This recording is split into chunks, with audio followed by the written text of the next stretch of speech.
Señoras y señores representantes, en nombre del Centro de Intercambio y Cooperación. Merci, Madame le Président. Au nom de l'État, je voudrais rappeler que notre fédération vous salue, vous et le rapport du directeur général Emploi 3 ne pourra en fait être réglable que si nous maintenons un lien entre un travail de qualité et si nous assurons une croissance inclusive. Nous l'avons vu pendant la crise qui a frappé certaines économies.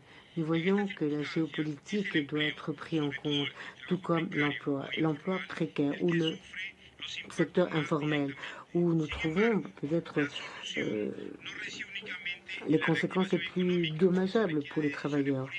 Des décisions politiques et collectives devront donc être prises pour rétablir la justice sociale grâce au travail décent.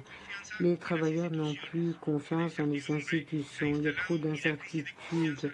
Il y a une véritable crise de confiance qui n'est pas une conséquence uniquement des inégalités, mais qui aussi constitue une menace sur la cohésion sociale et sur nos démocraties. La justice sociale s'est affaiblie au cours de ces dernières années. Il faut voir quel lien existe entre l'emploi et la croissance économique.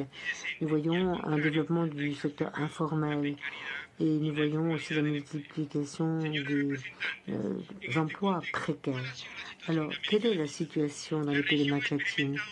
Nous avons en fait observé une faible croissance au cours de ces 10 dernières années. Ce fut la décennie perdue.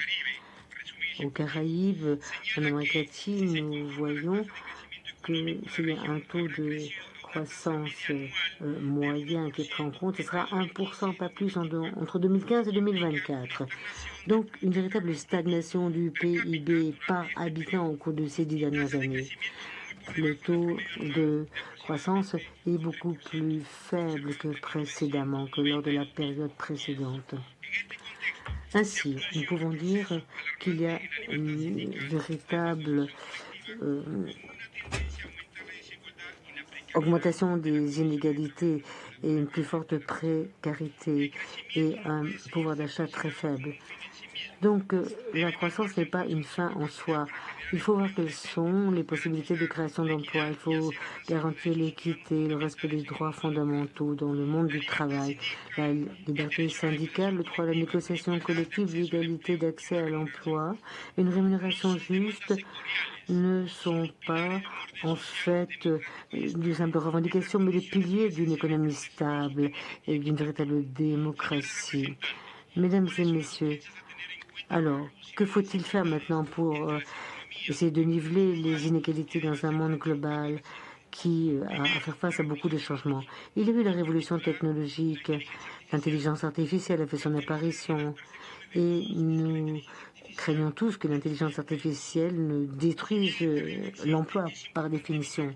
Il faut éviter de généraliser, bien sûr, et selon les estimations de l'OIT, l'apparition de l'intelligence artificielle générative avec une automatisation de certaines tâches sera considérable, sera peut-être 10 fois supérieure à ce que l'on constate lorsqu'on automatise toutes les tâches actuellement pratiquées.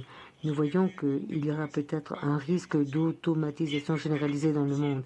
20% des emplois risquent néanmoins d'être créés grâce à l'AI. Nous voyons que certaines professions sont plus menacées que d'autres, le travail administratif qui peut être facilement automatisé.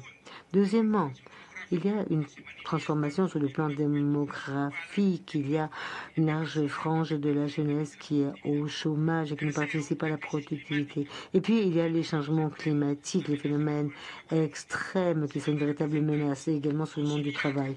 Il faut concilier la révolution technologique, la transformation démographique, la crise climatique. Et si nous faisons le total, nous voyons que les États, les institutions internationales, la société civile risquent d'être ébranlées et perdront confiance dans les institutions. L'emploi, le droit, la croissance économique resteront lettres mortes si on ne favorise pas une véritable justice.